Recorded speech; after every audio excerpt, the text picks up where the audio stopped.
All right, just shooting a little video talking about my little project I'm working on here. This actually used to be the dog fang DFST 50cc Ninja Racer scooter. As you can see, very well see, it's no longer a scooter. And it's no longer a 50cc. I'm still working on it though. You know, I've been taking my time. Usually I work fast, but because of the way I'm building this, I really can't work that fast. One, I don't have my heavy duty workbench set up since I moved into my new house. And I've been trying to keep the garage pretty clean. As you can see, there's still some bikes over there and projects and stuff I got going on.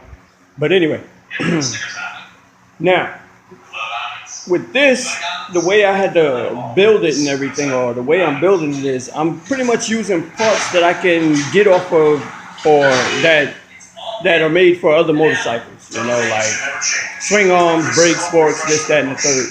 So there's a lot of different manufacturers and parts and stuff that are on this bike that I built. For instance, I forgot what I think that was a Yamaha R6. I forgot the year. So, and the wheels, they're 15-inch wheels. They're from a Yamaha T-Max XP 530-500 scooter. The rear swing arm is from YZF 250. The rear shock, that's from a Daytona 675. The front forks, 06 GSXR 600. Brake caliber, I forgot what year, but it was ZX10 Kawasaki. Floating rotors, also Yamaha. One of the problems, like I said, this is totally a different thing for me because, you know, buying parts and, you know, I can only modify them a little bit, this, that, and the third. So, you know, I have to kind of work the best way I can. I actually had to swap out the hubs because the hubs that came with these rims were actually too wide to fit in between the dirt bike swing arms. So those hubs are Harley Davidson Chopper. I don't know which model, but they're from aftermarket rims, which was a three-piece rims. Same as this, three-piece rim. Everything else is not too much. I mean, I could finish it up in a hurry, but I'm building it so I can take it to a track, a kart track, or even a full-size track and have fun. And here's why I say full-size track. I have a Kawasaki Ninja, 07 Ninja 250cc R motor in there.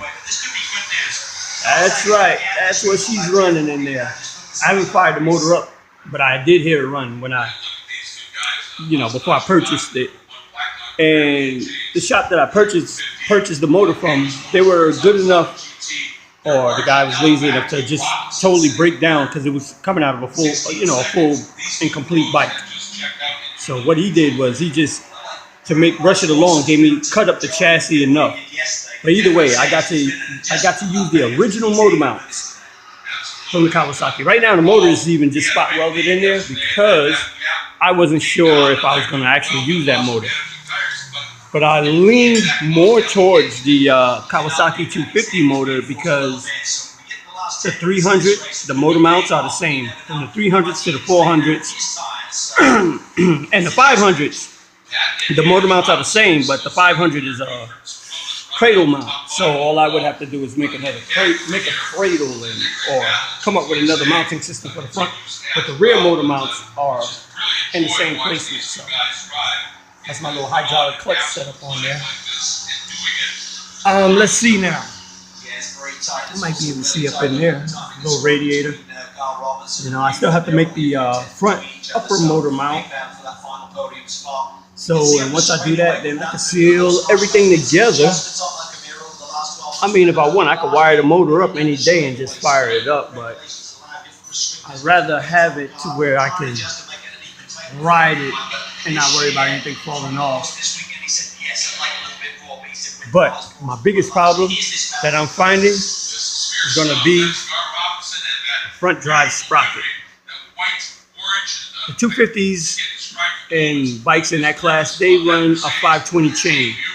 The 520 chain, I think, is too heavy for this bike. This bike is not that big. It's actually smaller than the Ninjas and anything else, and about 100 to probably 80 pounds lighter with a shorter wheelbase. The wheelbase is like 49 inches, and that's going to get shorter. I'm going to tell you why in a minute. So, but anyway, yeah, I want to run a 428 or a 420, but they stopped making the conversions for the front sprocket. So the front drive sprocket, I can't find, 420 or 428.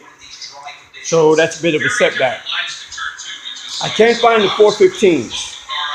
The 415s, I think, are kind of a light chain and probably won't hold up too well. But worst case scenario, if that's what I got to use, then that's what I got to use. The rear sprocket, I'm not worried about because I can make a sprocket adapter and adapt it to the hub and do all that other stuff. That's the easy part. So yeah, I had to weld the motor. I had to cut off the scooter stuff and get rid of all of that stuff and weld in the motor. But she's going to be I think she's going to be a healthy beast because, like I said, it's lighter, it's shorter. And I'll be able to run it on a kart track, be all right, and be able to go around a full-size track. And, won't take me a whole 3 days to get around to do one lap versus, so. It won't be street legal. I've had people ask me, are you going to make it street legal? Do you plan on making it street legal? I don't like riding on the streets. I just don't care for the streets. I like being on the track. You're much safer. You have more fun. You can really, really ride the way you want to ride for the most part and not have to worry about somebody texting or talking on their phone and hitting you, not paying attention to you. But, yeah. And look at the size of that. Look at the width of that back tire right there. The only thing I would say that I also don't, I did the research on it, and the main reason why I went to 15-inch rims instead of 14-inch rims or 16, I can still go to 16. That is the glorious part of this thing. I can still go to 16s or either the 17s or even all the way back down to 13s or 14s. The option there is unlimited because, like I said, I can definitely raise the bike up. But right now it's at 49 inches on the wheelbase. Geometry looks pretty good. It's probably going to come in at 48 and a half though, because I didn't finish the setting up the pivot swing arm area. This is just here so I can get an overall look of the geometry. But that's going to move forward. It's definitely going to move forward, so, because I don't want to leave that there. I want to get this up here as much as, get it to about right there and a little bit lower. So here's a look of what it looks like on the inside there with the motor fitted in the chassis. I mean, people have seen pictures of this on different forums and stuff like that. Dual carb, yes, twin cylinder liquid cool, just in case some people don't know about the Ninja motor. I mean, it was like almost not even 3 weeks before I was like, oh man, I'm thinking about putting an R3 motor in it because the R3 motor makes good horsepower stock. This motor is all stock. If I do anything, I might change the carburetor and air filter, of course. Still got to work out my plumbing situation here. It's gonna be a little difficult, but not too difficult. Upper radiator mount, it's not going to be bad the way I'm going to do it. So that's going to be simple. A little hydraulic clutch. Yes, the hand grips are blue because the bike is going to get painted blue. I'm going to paint it up in my race colors. Great rates for great rides. So, Vikings, truth or tale. And yeah, that's about it. Yeah. Oh, one other quick thing is, Truth or tale. The other problem, well, not really a problem. New linkage, rear shock linkage, lower shock linkage, or trunnion and dog bone. Definitely strong. I bought the CVR 251, but this thing got some serious weight to it. I mean, it's heavy. That's a boat anchor. So, and then when I bought the Daytona shock, it came with this one, which is much lighter. But the problem is, I can't use this one because it's too short. And it puts the shock at an angle that I'm not particularly crazy about. So I got to order a longer one, probably like a GSXR 1000 or newer GSXR 600 or even a Yamaha R6 or R1000. I think that's going to get me the geometry I need so I can mount it up and make it work. I'm going to have adjustable dog bones. And if the bike does well and I like it on the track and it's good, because I'll probably let other people ride it because other people or fellow racers, they're interested in riding it. I'll let them take it for a spin. Right. I just want to make sure I build it right and it's safe and nobody gets hurt on it, especially me. But the other thing too is I think I should be all right on tires. I'm running the Michelin Pilot Series, Pilot Power. These are the 3s, 2C compound. I've been reading reviews and got mixed reviews about them, but I think for this bike, because it's light and doesn't have a whole lot of horsepower, I don't think I'm gonna have too much to worry about. But I'm running the new 3s on the rear and the older version of that tire in the front, which is a medium. So I'm gonna give that a try. And if the front end feels like, I can push and it's gonna slide, then I'll go with the newer 3s.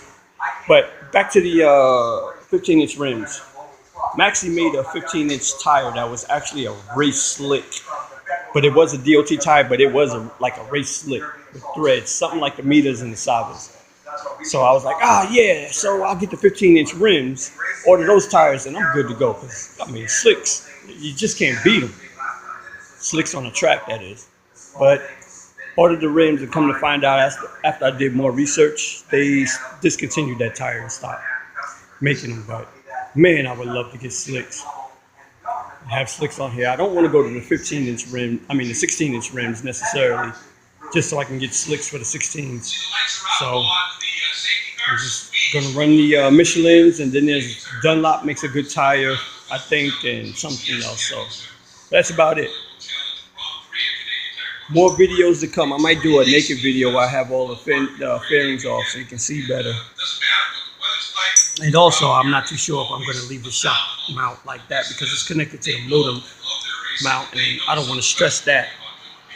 I don't know what the end game is going to be on that. I kind of think, it could go bad. I don't know. But, this is the design Kawasaki had, and it worked for them. So I might reinforce it somehow, some way. But oh well. That's it. If you're watching, thanks for watching.